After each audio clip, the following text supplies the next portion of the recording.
या फातिमा शेख काल्पनिक आहे असं परवा एक जण मला म्हटला. हे फातिमा शेख आणि सावित्रीबाई फुले या दोघी जणी शिकवायचे असं काहीतरी तुम्ही उगाचच कहाण्या सांगता असं तो म्हणला होता. त्याला उत्तर देण्यासाठी हा व्हिडिओ. बरं, फातिमा शेख काल्पनिक आहे असा दावा कोण करतंय? तर ते लोक ज्यांनी इतिहास वाचलेला नाही. तर आज सावित्रीबाई फुले यांचं हे पत्र उत्तर देईल किंवा हा फोटो सुद्धा उत्तर देईल की फातिमा शेख कोण होत्या. फातिमा शेख या सावित्रीबाई फुले यांच्या बरोबर शिकवणाऱ्या शिक्षिका होत्या. त्या अल्पसंख्याक किंवा मुस्लिम समुदायातल्या पहिल्या स्त्री शिक्षिका होते. सावित्रीबाई फुलेंनी 10 ऑक्टोबर 1856 साली ज्योतिबा फुले यांना लिहिलेलं हे पत्र आहे.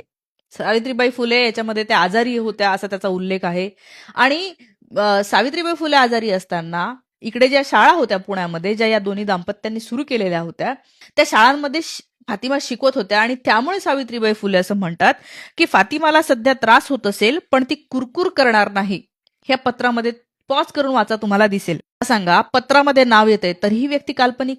आणि हा फोटो महाराष्ट्र राज्य साहित्य संस्कृती मंडळाने 1988 साली प्रकाशित केलेलं सावित्रीबाई फुले समग्र वाङ्मय या पुस्तकामध्ये पेज नंबर 54 वर असलेला हा फोटो आहे.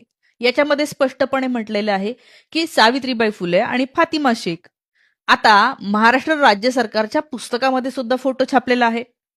बरं, अमेरिकन मराठी मिशनच्या अहवालामध्ये सुद्धा स्पष्ट नोंद आहे की सावित्रीबाई आणि फातिमा शेख यांनी त्या ठिकाणी टीचर्स ट्रेनिंग शिकवण्याचं प्रशिक्षण घेतलं.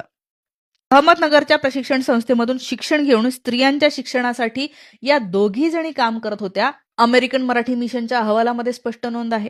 म्हणजे पत्र आहे, फोटो आहे, राज्य शासनाच्या पुस्तकामध्ये आहे, याशिवाय अमेरिकन मराठी मिशनच्या अहवालामध्ये नोंद आहे. तरीही या गोष्टी आपण मानायच्या नाहीत.